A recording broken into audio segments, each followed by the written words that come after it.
So then we are in chapter 5. So we are going to see 8 ways in the shop floor that is happening. So as a summary, this is the 8 waste that is happening in the shop floor. So if we store more parts in a place, so it leads to depreciation, it leads to damage of the products. And if anything is waiting for the next process, so then it is also a waste. It leads to delay in the shipment. So when there is a defect in the part or a product, again it leads to rejection and it leads to lose the value. And when you do than the requirement, when you produce more, it becomes overproduction. That is also one of the waste. So when you simply move the items from one place to another place without doing any process, that also becomes a waste.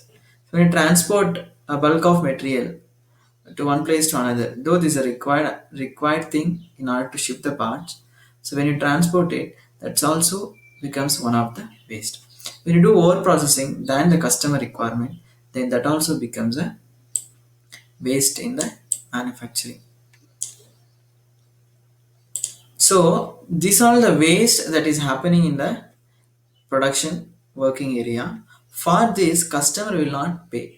So what customer pays for us is paying for the operation, is changing for, is paying for the product, right? He's not paying for you to move the parts, to store the parts, to transport it. So it is in the hands of our this. So therefore we cannot eliminate it, all this waste. We can minimize it.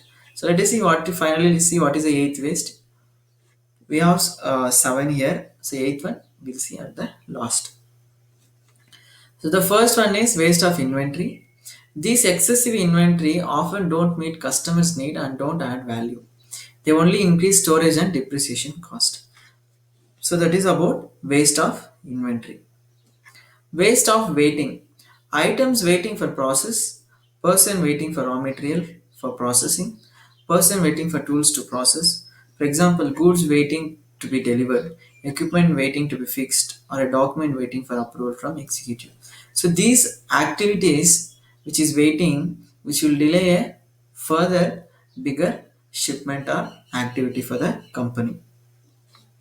And the third one is waste of defect. So when we process some products in the company, when there is a defect which cannot be used for the assembly purpose, then that particular product we need to scrap. Therefore, to make that product, so much of activities has been happened previously, so much of value will be lost. So defect, getting defect in a product is also one of the waste. So waste of overproductions. So when we produce more products than the requirement, assuming that customer will give us order, then this also will become one of the major waste. So overproduction will cause other wastes also. Overproduction, what happens? If there is no order, so much of processing cost is wasted and storage is wasted and it will start to depreciate. So we need to plan accordingly based on the customer order. So the fifth waste is waste of motion. So unnecessarily when we move the item from one place to another, so it is again one of the waste.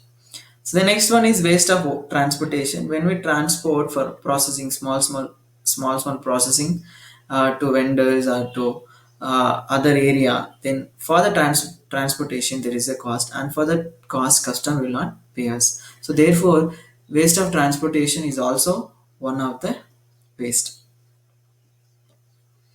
So waste of over processing. So when we over process the product than the customer requirement, it will simply add overheads to our company.